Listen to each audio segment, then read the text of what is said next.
Can you tell me in a bit more detail about the study you guys carried out over cross-border payments? Absolutely. Yeah, we recently released a study around cross-border payments specifically for the U.S. and what's happening here in the U.S. market. And it's astounding some of the figures that we found. Certainly, cross-border, everybody recognizes it's an important part of selling. I don't know that the merchants nor even the businesses, the acquirers and PSCs recognize how large of a market it is. When you look at what's happening today, 36% of merchants are selling cross-border. Some of them probably don't even realize it, or internally they may not even realize how much cross-border is coming across. It may be insignificant in some cases. But when you look at the revenue, this year the U.S. will have about $83 billion in goods and services sold cross-border. It's closing, actually that was last year. This year it'll be closer to $100 billion, and it's growing by a clip of 20% plus a year. In fact, it's estimated within 3 years it's going to be about a $200 billion market. So when you could look at that, first and foremost, most of that is happening via card, because most merchants are offering their cross-border sales by card, credit card.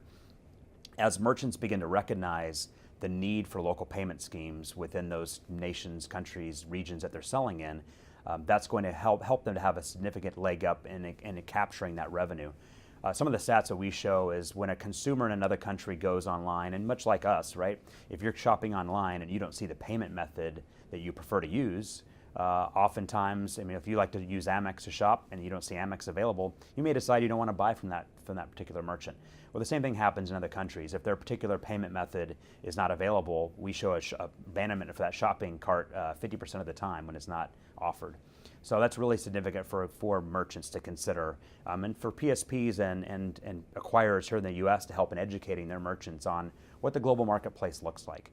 So when you think about the growth of the revenue and where most of the cross-border is coming from today are bordering nations like Canada and Mexico, of course, like Britain, and then China would be the next from a regional standpoint of where most of the sales are coming from for cross-border.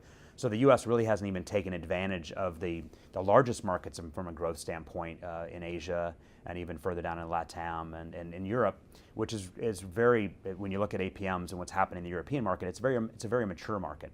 The Eastern European, though, is growing at a significant rate from an e-commerce standpoint. So all of that, in considering what's happening, U.S. merchants, U.S. acquirers and PSPs really need to make that a focal point if they want to take advantage of that growing revenue pie. Globally, it's going to continue to get larger. E-commerce isn't going away, and everyone needs to take that into consideration. And right now is a better time than any to look at what's happening, what they're doing, how are they offering their goods and services across the globe, what's their marketing strategy, and most importantly, are they providing the right payment method in that region that those consumers are going to buy and make it easy for them.